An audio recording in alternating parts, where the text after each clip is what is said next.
AITA for not backing my wife up when our son says she's no longer his mother? Hey Reddit, I'm honestly at the end of my rope here. I don't even know where to start with this whole mess. But I guess the best place to begin is the moment I realized that my marriage might be completely over. I've been holding back from sharing this, but at this point I'm tired of being painted as the bad guy. I need an outside perspective because the people around us, her friends mainly, seem convinced I'm the asshole here. So, here goes. TLDR. My wife told me she regretted marrying me and wished she'd gotten an abortion when she was pregnant with our son. He overheard and told her that she wasn't his mother anymore. Now she wants me to make him talk to her again, but I don't think it's my place. AITA? My wife, Jane, and I met in college. Back then, she was this driven, ambitious girl who had her whole life planned out. She was majoring in finance and had dreams of working on Wall Street, while I was a philosophy major with dreams of, well, honestly, I didn't really have a clear goal at the time. But Jane was something else. She had this energy about her, and she brought out the best in me. We started dating our junior year, and by the time we graduated, I knew she was the one I wanted to spend my life with. We got engaged when I was 23 and she was 22.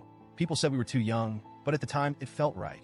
We didn't rush into marriage, though. We waited a few years, saved up some money, and eventually tied the knot when I was 26 and she was 25. I thought we were solid. We had our fair share of arguments, but nothing too major. Honestly, I thought we were happy. Then, a year after our wedding, Jane got pregnant. It wasn't planned, but it wasn't unwelcome either, at least for me. I was over the moon when she told me. I remember sitting there on the couch, watching TV when she just blurted it out. I'm pregnant. I was stunned for a second, then excited. I told her that whatever she wanted to do, I'd support her. If she wanted to wait, if she wasn't ready, that was fine with me.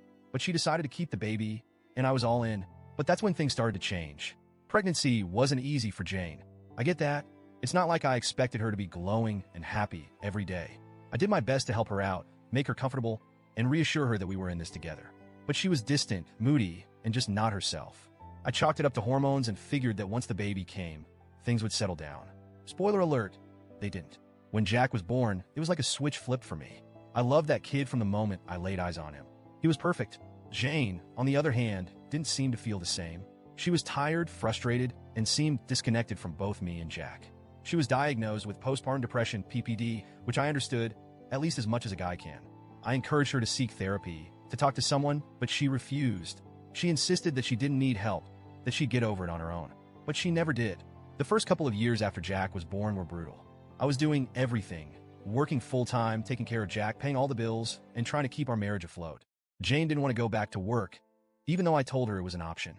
We didn't have to worry about housing costs because we lived in a second home that my aunt and uncle owned, so we could afford a nanny if she wanted to go back to her career. But she chose to stay at home, except she wasn't really staying at home. She wasn't doing much of anything. She'd stay in bed most days, claiming she was too tired to get up. I'd come home from work, exhausted, and have to take care of Jack because she couldn't or wouldn't do it. I felt like a single parent, even though I was married. I tried to be patient. I really did. I understood that PPD was serious, and I wanted to support her. But after 2 years of this, 2 years of her refusing to get help and leaving me to do everything, I started to resent her. We fought constantly. I told her that I couldn't keep doing this, that something had to change. She needed to get help or go back to work or something, anything to contribute. But she wouldn't listen. Finally, I gave her an ultimatum. Either she got help or I was done. She ended up going back to work, but not in the career she had trained for in college. Instead of pursuing finance like she'd always dreamed of, she took a job at a local cigarette shop. At that point, I was so emotionally checked out that I didn't even care. At least it was something. By the time Jack was 5, our marriage was basically dead. We weren't intimate anymore. We barely talked unless it was about Jack.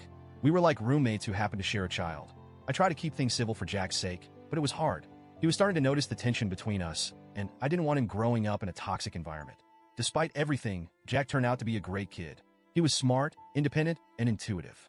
He could tell that something was off between me and Jane, even when we tried to hide it. He started to pull away from her, preferring to spend time with me or his friends. Jane noticed, but she didn't seem to care enough to do anything about it. As the years went on, things just got worse. Jack and Jane never really bonded the way a mother and son should. I think it was partly because of how she acted when he was a baby, but also because she just wasn't present. Jack relied on me for everything, and Jane became more of a stranger to him. Fast forward to last year. Jack was 16, and we were gearing up for his senior year of high school. He was excited about college, and I was proud of the young man he had become. Jane and I were still living in this limbo of a marriage, just waiting for the day when Jack would leave for college, so we could finally pull the plug on this whole thing. A few months ago, Jane and I got into one of our many arguments. It started out like all the others, me telling her that I was done, that as soon as Jack went to college, I was filing for divorce.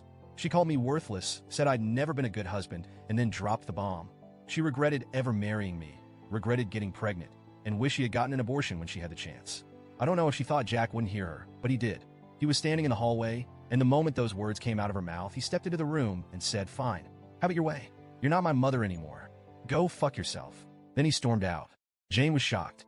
I mean, I was too, but at the same time, I couldn't really blame him. What kind of parent says that about their kid?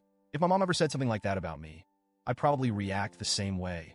Jack hasn't spoken to Jane since. It's been almost 2 months now, and he avoids her like the plague. He's a smart kid. He's got a part-time job, his own car, and he buys whatever he needs. If he needs help with anything, he comes to me. But as far as he's concerned, Jane doesn't exist. Now, Jane is pissed at me because I won't make Jack talk to her. She keeps telling me that I need to step in and repair their relationship. But honestly, I don't think that's my job. Jack is almost 18. He's old enough to make his own decisions, and if he doesn't want to have a relationship with his mother, that's his choice. I'm not going to force him to forgive her, especially after what she said. I told Jane that we're done, that I'm leaving once Jack goes to college. She knows it's over, but now she's acting like it's my fault that Jack won't talk to her. I told her that maybe she shouldn't have said what she said if she wasn't ready to deal with the consequences. Of course, her friends are all on her side. They've been harassing me, saying I'm a terrible husband and that I should have backed her up when Jack said she wasn't his mother anymore. But why should I? She said some awful things, and now she's facing the fallout. It's not my job to fix this. I don't know, Reddit. Am I the asshole for not stepping in and making Jack talk to her? Update. First off, thanks to everyone who took the time to read my post and share their thoughts. I didn't expect to get so many responses, and I appreciate the support and even the tough love that many of you gave me. A lot of you asked for more context about Jane's side of things, and I've been thinking about it a lot over the past few days. To be honest, I don't know if Jane ever really wanted to be a mom. I think she got swept up in the idea of it when she first got pregnant, but once Jack was born, reality hit her hard. The postpartum depression played a huge role in all of this, and I wish she had gotten the help she needed back then. I tried to be supportive, but I realize now that there were things happening beneath the surface that I couldn't fix on my own. It's not like Jane was always a bad mom. There were times when she tried. She'd cook dinner, help Jack with his homework, and even take him out for ice cream sometimes. But those moments were rare. Most of the time, she was distant, wrapped up in her own struggles, and Jack picked up on that. Since my original post, Jane has been trying to reach out to Jack. She's apologized a few times, but Jack isn't ready to hear it. I've told her that it's going to take time, and she can't force him to forgive her. She seems to understand that now, but it doesn't make things any easier. As for me, I'm still planning on leaving once Jack goes to college. This marriage has been dead for a long time, and I don't see any point in dragging it out. Jack is my priority right now, and I want to make sure he's okay before I make any big moves.